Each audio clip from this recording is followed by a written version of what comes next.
नारायण नारायण नारायण नारायण नारायण नारायण। परमात्मा की प्राप्ति के लिए बहुत चलते हैं, नाम जप करते हैं, कीर्तन करते हैं, सत्संग सुनते हैं, कथा सुनते हैं, व्रत करते हैं, तीर्थ करते हैं, यज्ञ होम आदि करते हैं। बहुत कर लेने पर भी उस परमात्मा तत्व की प्राप्ति नहीं हो रही है। क्या कारण है? ये बड़ा एक प्रश्न है खास। वास्तव में पारमार्थिक उन्नति में बाधा क्या है वो आपको बतावे। जैसी मैंने संतों से सुनी है, संत महात्माओं की पढ़ी है, मैंने वो बात बताऊं।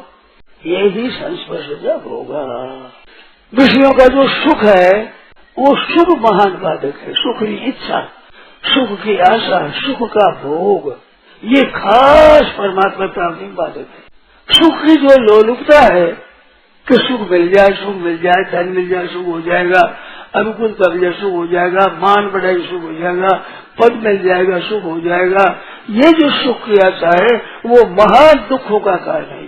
दुखों का उत्पत्ति स्थान है। ये सब दुख इससे पैदा होते हैं, सुख की आशा। कैद में जितने पड़े हुए प्राणी हैं वे ठूंगे कैद में, अपनी मर्जी से सुख भोगा है और दुख भोगते दूसरों की मर्जी से। ये दशा संपूर्ण संसार की है। सुख भोगते अपनी मर्जी से और दुख बिना मर्जी भोगना पड़ेगा पड़ेगा पड़ेगा, बच सकता नहीं। अगर दुखों से बचना चाहते हैं तो सुख की इच्छा और सुख का भोग इसे त्याग करना होगा। साधन करते रहने पर भी सुख लेना नहीं छोड़ते हैं, इसे साधन की सिद्धि नहीं होती है। साधन के साथ असाधन चलता है तो उसकी सिद्धि कैसे होगी? शुद्ध साधन होगा तब सिद्धि होगी। और शुद्ध कब होगा? कि सुख भोग की इच्छा न हो। मैं तथ्य की निंदा नहीं करता हूँ, अपना जीवन सुरक्षित रखना इसमें दोष नहीं है, पर ये सुख ले लें, सुख भोग लें, ये जो इच्छा है, सुविधा हमारी सब तरह से मिले, भोजन की आदि की। आप लोग गृहस्थ है, हम साधु हो गए, उनमें भी जहाँ भजन ठीक बनता है, एकांत मिल जाए, भिक्षार्थी मिल जाए, जल पानी आराम रहे, भजन करेंगे तो आराम की दृष्टि पहले और भजन की दृष्टि कौन रहती है? आप थोड़ा ध्यान देंगे, ये उन्नति नहीं होने देगी।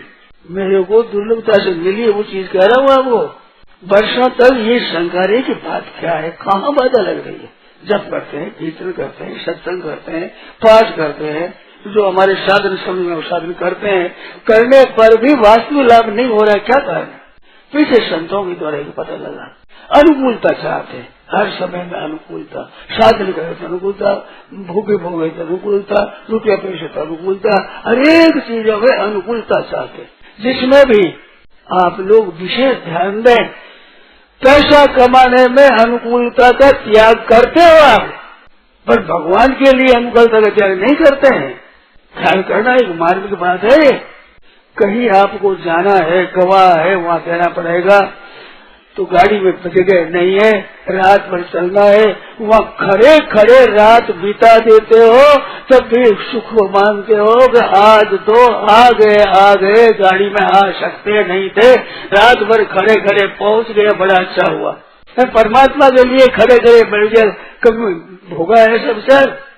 चाहते हम परमात्मा की प्राप्ति, भगवान का दर्शन, भगवान का प्रेम चाहते हैं, पर चाहना जितनी धन की है उतनी है क्या? जितनी स्वास्थ्य की है उतनी है क्या? जितनी जीने की इच्छा है उतनी भगवत प्राप्ति की इच्छा है क्या? अपना स्वयं सोचो, विचार करो भाइयों बहनों, अपना हृदय टटोल करके देखो, हम किधर जा रहे हैं, हम क्या कर रहे हैं, क्या करना चाहिए था और क्या कर रहे हैं। तो ये संसार का शुभ भोग है, ये खास बात है।